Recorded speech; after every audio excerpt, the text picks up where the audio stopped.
इस लेवल का प्लेयर, जिस तरह उसने पाकिस्तान के ख़िलाफ़ 35 किए थे और कल फिर उसने 50 किया है, तो ये इसने कमबैक कर जाना था। बिस्मिल्लाहिर्रहमानिर्रहीम। आप देख रहे हैं मेरा YouTube channel the match winner. अगर हांगकांग और इंडिया के मैच की बात की जाए तो जिस तरह हम वन साइडेड मैच देख रहे थे उस तरह नहीं हुआ। नहीं, कोई कंपटीशन नहीं था मैच में, क्योंकि जी ज़ाहिर है इंडिया बड़ी टीम थी और हांगकांग बिल्कुल पहली दफ़ा क्वालिफाई करके आई थी, तो देखना ज़रा मुश्किल था कि जी ये कहीं भी नज़र आएगी। लेकिन ये कि जिस टाइम उन्होंने दूसरी इनिंग्स में अपना 152 रन्स किए ना, क्योंकि जी 40 रन्स के मार्जिन से, तो ये जो दूसरी टीम में सोच रही थी ना कि हमें ना, क्योंकि जी हांगकांग इसी तरह की टीम है कि जिसके खिलाफ़ कोई भी प्लेयर्स खिला दो तो चल जाएगा, अब उस तरह की बात नहीं रहेगी कि जी इन्होंने भी दिया कि जी आपको हमारे साथ सीरियस खेलना पड़ेगा। बेशक हम पहली दफ़ा आए हैं, लेकिन इनके पास भी टैलेंट है, सारी चीज़ें हैं, और इनके पास है ना जो इस तरह के लोग हैं, जिस तरह हम देखते हैं अफ़गानिस्तान की टीम है, या ये जो दूसरी नई टीम है, ये हांगकांग की टीम आई थी, या इससे पहले यूएई की टीम भी खेल रही थी सारी। ये टीमें बुरी नहीं होती वैसे, स्पेशली इधर की जहाँ हम सब कॉन्टिनेंट के लोग हैं ना ज़रा ट्रैवल करते हैं, क्योंकि यहाँ सारे सब कॉन्टिनेंट के प्लेयर खेल रहे होते हैं। क्योंकि जी ये पाकिस्तान में खेले हुए होते हैं, इंडिया में खेले हुए होते हैं, या श्रीलंका या बांग्लादेश में, तो ये क्रिकेट को जानते हैं, लेकिन इनको एक्सपोजर नहीं मिला होता क्योंकि जी कोई के मैचेस का, तो इसलिए ये थोड़े से पीछे रहते हैं। अब जिस तरह आप देख रहे हैं कि ये अफ़गानिस्तान वालों को एक्सपोजर मिल रहा है, तो ये ख़तरनाक टीम के तौर पे उभर रही है। तो इनको भी ये हांगकांग की टीम है, ये भी ऐसी टीम है क्योंकि ये नहीं कि इनके पास चीज़ नहीं है, लेकिन वो खेले नहीं हुए इस म्यार पे और इनके कंपटीशन नहीं हुए। जब तक आप है ना स्ट्रॉन्ग टीमों से आप मैचेस नहीं खेलेंगे तो आपकी स्किल्स निकल के बाहर नहीं आएंगी। तो एक ये वाली चीज़ में इनमें कमी है, और वहाँ ज़ाहिरी बात है कि ये जो फुल मेंबर हैं, जिस तरह इंडिया, पाकिस्तान वगैरह, बांग्लादेश के इनके सिस्टम है कि पूरे फर्स्ट क्लास वगैरह हो रही है, सारी हो रही है, तो वहाँ वो नहीं है, जिसकी वजह से इनको मुश्किल है। लेकिन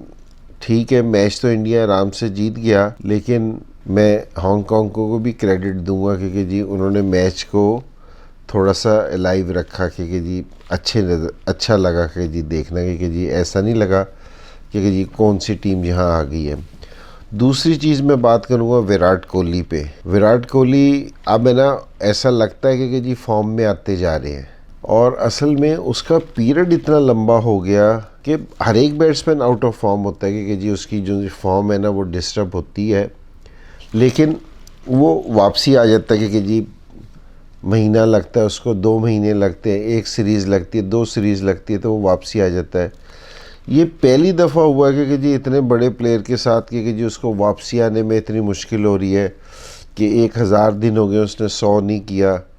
तो उसको इसीलिए उसको वापसी आने में भी देर लग रही है। वरना कोई इस लेवल का प्लेयर,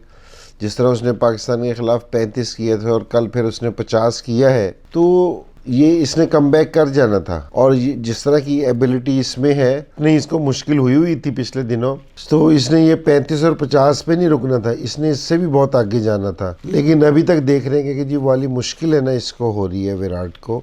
लेकिन ये कि ये ऐसा ऐसा ये उस पीरियड से निकलता जा रहा है, तो ये इंडिया के लिए बड़ा अच्छा साइन है, और मेरे ख्याल में क्रिकेट की सारी दुनिया के फैंस के लिए, क्योंकि जी सारे लोग इसको देखना चाहते हैं कि जी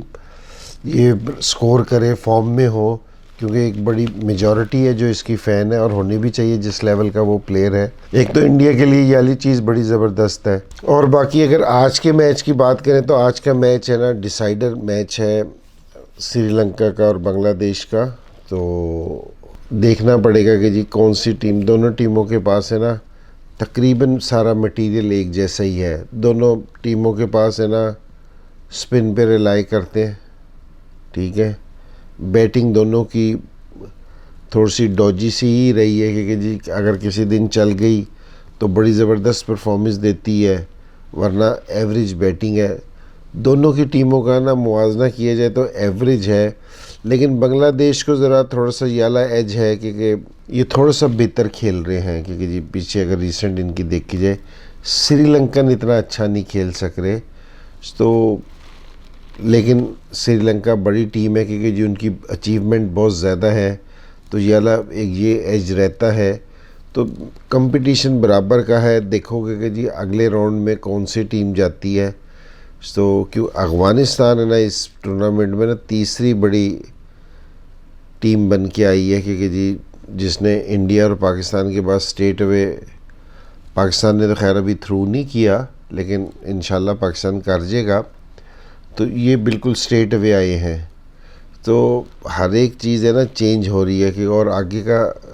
जो राउंड है वो भी देखने वाला होगा कि जी अफ़गानिस्तान को सारे लोग देखेंगे बैठ के, क्योंकि जी अफ़गानिस्तान किस तरह की परफॉर्मेंस देता है। और अगले राउंड में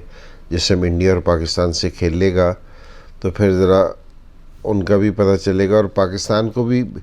इजी नहीं है कि जी सिर्फ अफ़गानिस्तान के लिए, इनको भी है ना ज़रा स्ट्रगल करनी पड़ेगी। तो अब है ना मैं ये कहूँगा कि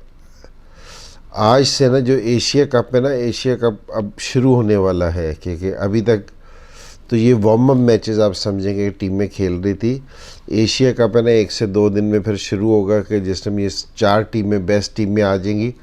ये एक दूसरे से खेलेंगी, तो फिर है ना आपको पता चलेगा कि जी कौन सी टीम तगड़ी है।